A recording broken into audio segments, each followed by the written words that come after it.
Shatamanam Bhavati serial episode 1250 22 April 2025 ఏం జరిగిందో చూద్దాం. బాను బామ్మతో, వద్దు బామ్మ నన్ను ఆపద్దు, అయినా ఈ నీలిమని పంపించాలని చూస్తుంటే మీ అందరూ నన్ను ఆపుతున్నారేంటి, మీకు తెలీదా ఈ నీలిమ బుద్ధి ఏంటో? అందుకే కదా బామ్మ నువ్వెప్పుడు దాన్ని తిడుతూ ఉంటావు.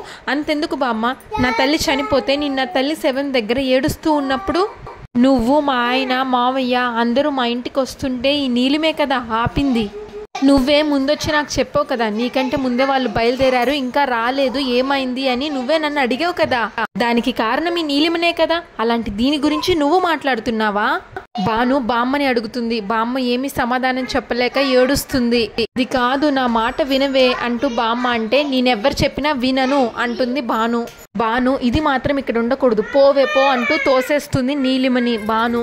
అప్పుడు చాందిని, ప్లీజ్ బాను ఈ గొడవలేమీ పెట్టద్దు, అసలు ఏం జరిగిందో అమ్మ నీకు తర్వాత మొత్తం చెప్తా అంది కదా, ప్లీజ్ వదిన వదిలేయి అంటుంది చాందిని బానుతో. నీలిమని వదిలేయమని చెప్తుంది. ఇప్పుడు బాను, ఏంటి చాందిని ఏం మాట్లాడుతున్నావు? నీకు మా అన్నయ్యకి ఎంత పెద్ద గొడవ పెట్టింది, నీ కాపురాన్ని కూల్చాలని చూసింది. అలాంటి మనిషి గురించి నువ్వు ఇంకేం మాట్లాడుతావు, నీకు తెలీదా దీని బుద్ధేంటో అంటుంది బాను. అప్పుడు పార్దు, అమ్మ బాను అదంతా అందరికీ తెలుసమ్మా, కానీ ఇప్పుడు నీలిమ మారిపోయింది, అలా లేదమ్మా అర్థం చేసుకో అంటాడు పార్దు.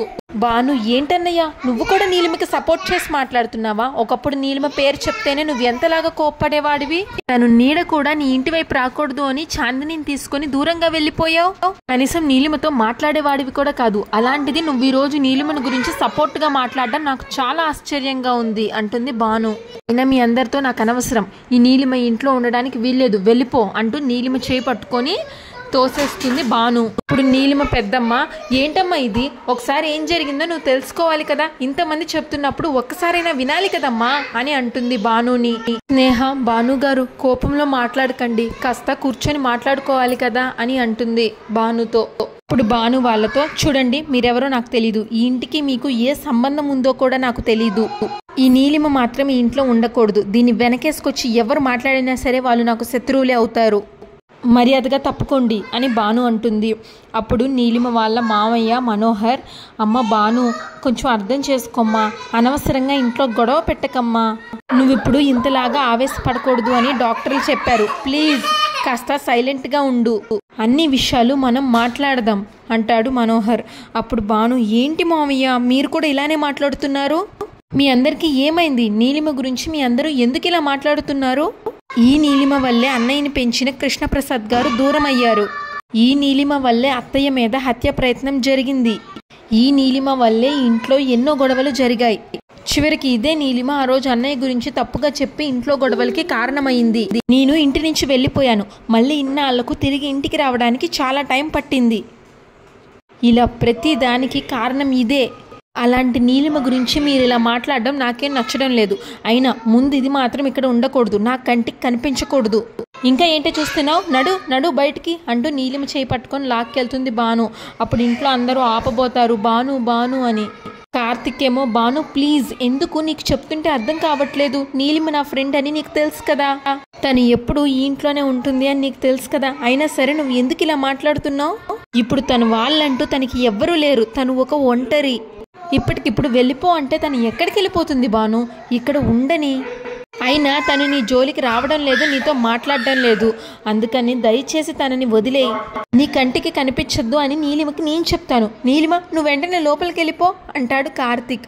అప్పుడు బాను, ఇక చాలా ఆపండి, ఏంటి అందరూ నీలిమని వెనకేసుకొస్తున్నారు, తను మీ ఫ్రెండ్ కావచ్చు, కానీ నా ఇంటికి ద్రోహం చేసింది, నా కుటుంబంలో చిచ్చు పెట్టింది, నా వాళ్ళందరినీ బాధ పెట్టింది, మీ అందరూ నా వాళ్ళు, మీ కంట్లో వచ్చిన ప్రతి కన్నీటి బొట్టుకి కారణమైంది ఈ నీలిమ, అలాంటి దాన్ని క్షమించడం అన్నది జరగని పని, ఈ ఇంట్లో ఉండనివ్వడం అన్నది కుదరని పని, ఇది నా ఇల్లు, నేను ఈ ఇంటి ఇల్లాలని అని ఎవరైనా అనుకుంటే నాకు మాత్రం ఎవ్వరూ అడ్డు రావద్దు, ఒకవేళ అడ్డు వస్తే నేను ఈ ఇంటికి పరాయి మనిషి లాంటి దాన్ని అంటుంది బాను.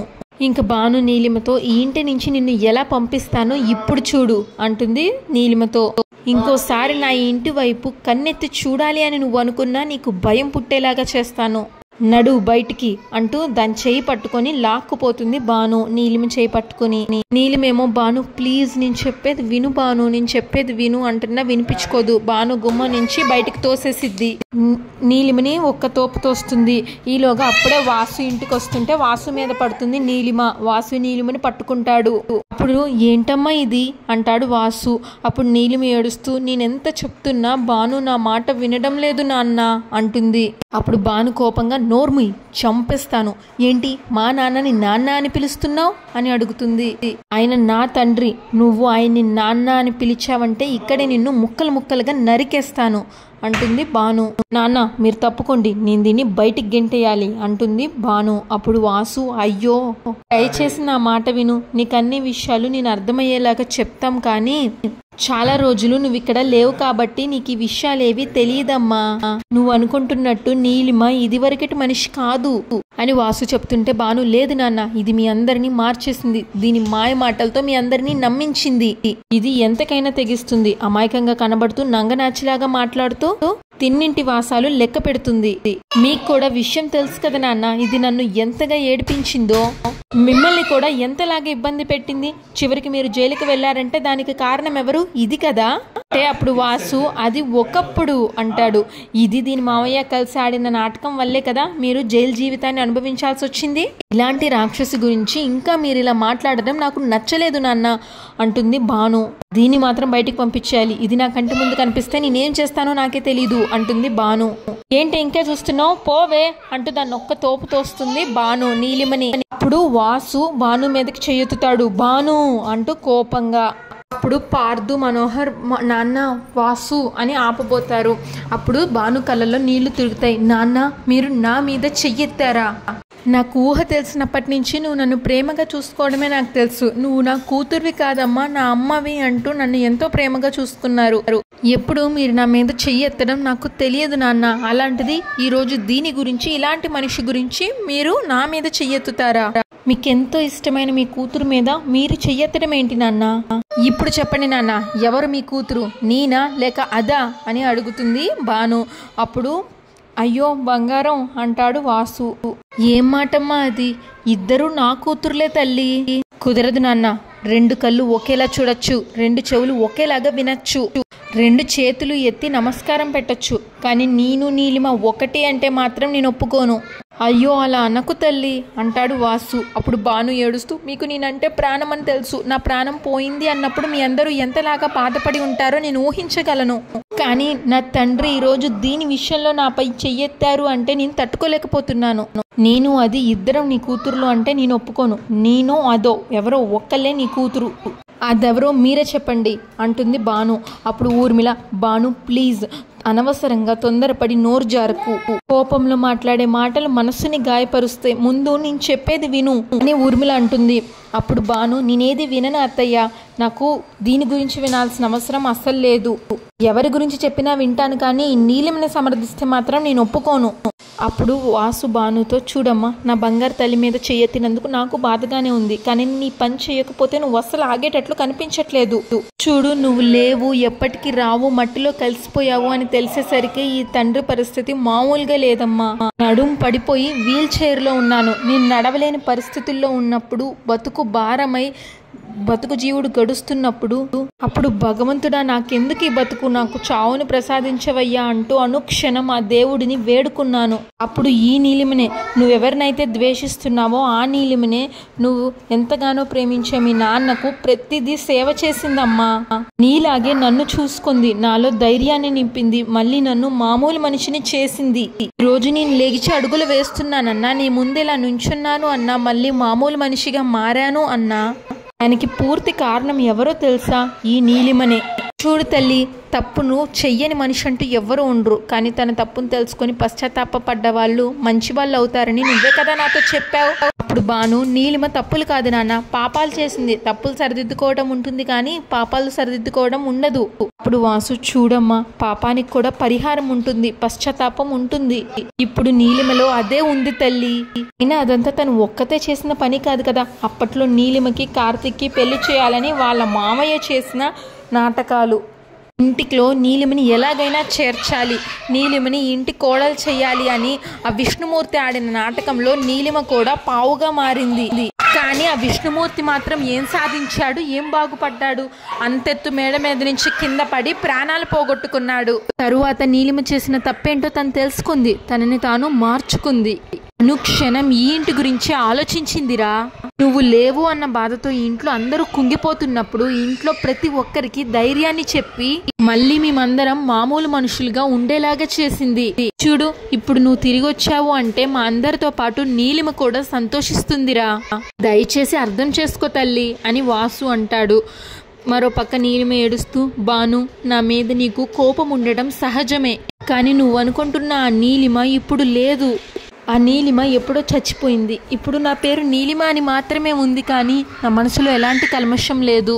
దయచేసి అర్థం చేసుకో బాను అంటూ నీలిమ ఏడుస్తుంది. నేను మారాను అని అందరూ నమ్మారు, ప్లీజ్ నువ్వు కూడా నమ్ము. ఈ ఇంటికి నేను ద్రోహం చెయ్యాలి అని అనుకోవట్లేదు. నీతో పాటు ఒక మనిషిగా ఈ ఇంట్లో బతకాలనుకుంటున్నాను, ప్లీజ్ అంటుంది నీలిమ. అప్పుడు బాను చెయ్యి చూపించి, వీళ్ళందరూ నీ మాటలు నమ్ముండొచ్చు, అందరూ నీ మంచితనాన్ని నమ్మి నీ గురించి ఆలోచించి ఉండొచ్చు, కానీ నువ్వు మాత్రం నాకు ఎప్పటికీ శత్రువే. నీ నీడని కూడా నేను సహించను. నువ్వు కన్నీళ్లు పెట్టుకున్నా, కాళ్ళ మీద పడినా నేను మాత్రం నిన్ను వదిలిపెట్టేదే లేదు అంటూ కోపంగా లోపలికి వెళ్ళిపోతుంది బాను. అప్పుడు నీలిమ ఏడుస్తుంది. వాసు నీలిమ మీద చెయ్యేసి ఓదారుస్తూ పదమ్మ లోపలికి అంటాడు. ఊర్మిళ కూడా రామ్మ పద అంటూ నీలిమని లోపలికి తీసుకెళ్తుంది. మరో పక్కన సత్య డైనింగ్ టేబుల్ మీద గిన్నెలు పెట్టి, అమ్మమ్మ కూర్చో, అమ్మ టిఫిన్ చేద్దురా అంటుంది. భువనేశ్వరి, సత్య కిట్టయ్య ఎక్కడా అంటే మావయ్య తన గదిలోనే ఉన్నాడు అంటుంది సత్య. నేను వెళ్ళి పిలుచుకొస్తాను అని భువనేశ్వరి అంటే, అమ్మమ్మ నువ్వు కూర్చో, నేనున్నాను కదా, నేను వెళ్ళి మావయ్యని తీసుకొస్తాను అంటుంది సత్య. ఇక మురారినేమో ఫోన్లో రాధాను తను కలిసి దిగిన ఫోటోలు చూసుకొని బాధపడుతూ ఉంటాడు. మురారి ఏడుస్తూ ఉంటే అప్పుడే సత్య అక్కడికి వస్తుంది. మావయ్య రా టిఫిన్ చేద్దు అంటుంది సత్య. మీరెళ్ళి తినండి, నాకు ఆకలిగా లేదు అంటాడు మురారి. అప్పుడు సత్య, ఏంటి మావయ్య ఆకలి లేదా, లేక రాదని గుర్తు చేసుకుంటూ ఉంటే ఆకలి తెలియటం లేదా అని అడుగుతుంది. పక్క నుంచే జయ వింటుంది. దానికి మురారి, తనే ప్రపంచం అనుకున్న మనిషి ప్రపంచంలో ఎక్కడుందో కనబడినప్పుడు నాకేమీ తెలియడం లేదు. సత్య, చూడు మావయ్య, నువ్వు ఇలా ఆకలితో కడుపు మార్చుకున్నంత మాత్రాన రాధ వస్తుందంటే చెప్పు, నీతో పాటు మేమందరం కూడా ఆకలితోటే ఉంటాము. వెళ్ళిపోయిన రాధ ఎక్కడో ఒక చోట ఉండే ఉంటుంది, ఏదో ఒక రోజు తను తిరిగి వస్తుంది అని ఆశతో చూడాలి, అంతేగాని ఇలా గుర్తు చేసుకుంటూ ఆకలితో ఉండిపోకూడదు మావయ్య. రా మావయ్య తిందామంటుంది సత్య. అప్పుడు మురారి, వద్దు సత్య, అయినా నేనొక పెద్ద తప్పు చేశాను అంటే. సత్య, ఏంటి మావయ్య, నువ్వేం తప్పు చేశావు అని అడుగుతుంది. అప్పుడు మురారి, రాధ మన ఇంటికి వచ్చినప్పుడు భానుమతిని చూసి రాధ అనుకొని పొరపాటు పడ్డాను. నా రాధ నాతోటే ఉంది అనుకొని నేను రాధని వెతకడం మానేశాను. ఇప్పటికి 10 నెలలు గడిచిపోయాయి. మన దగ్గరికి వచ్చిన మనిషి గతాన్ని మర్చిపోయి వచ్చింది. గడిచిపోయిన కాలాన్ని వెనక్కి తీసుకురాలేను. ఇంతకాలం నా రాధ ఎక్కడి ఉందో, ఎలాంటి ఇబ్బందుల్లో ఉందో, ఎలాంటి పరిస్థితుల్లో ఉందో ఇప్పుడు తలుచుకుంటుంటే నాకు మాత్రం బాధగా ఉంది అని మురారి అంటే, సత్య, లేదు మావయ్య, రాధ నీకు దూరంగా ఉన్నందుకు తను బాధపడుతూనే ఉంటుంది. ఖచ్చితంగా తను ఎక్కడ ఉన్నా నీ ఊహల్లోనే ఉండి ఉంటుంది, నువ్వే ఊపిరిగా ఉంటుంది. నీతో కలిసి తను ఎందుకు జీవించడం లేదో నాకైతే తెలియదు, కానీ నీ కోసం ఎక్కడో ఒక చోట ఖచ్చితంగా జీవిస్తూ ఉంటుంది అని మాత్రం నేను చెప్పగలను. మీ ప్రేమను మీకంటే ఎక్కువగా నేను అర్థం చేసుకున్నాను. మళ్ళీ చెప్తున్నాను, రాధ ఖచ్చితంగా నీ కోసమే బతుకుతూ ఉంటుంది. నువ్వు మాత్రం ఇలా ఆకలితో ఉండకు మావయ్య అంటూ ఏడుస్తూ అక్కడి నుంచి వెళ్ళిపోతుంది సత్య.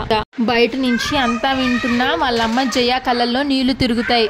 మరో పక్కన రాధ కృష్ణుడి బొమ్మ దగ్గర ఇలా మాట్లాడుతూ ఉంటుంది. మురారి, నీ ఊహల్లోనే బతుకుతున్నాను, నీ కంటికి కనిపించినంత దూరంగా ఉన్నాను, కానీ నేను ఎక్కడికి వెళ్ళినా ఆ ఊరి పేరు మాత్రం నాకు వినిపిస్తూనే ఉంది.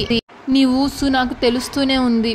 నువ్వు నన్ను మర్చిపోవాలి, నీ జ్ఞాపకాలు నాతోటే ఉండాలి. నీ జీవితంలో ఉండకూడదు అని నిన్ను వదిలి నేను దూరంగా వచ్చేసాను.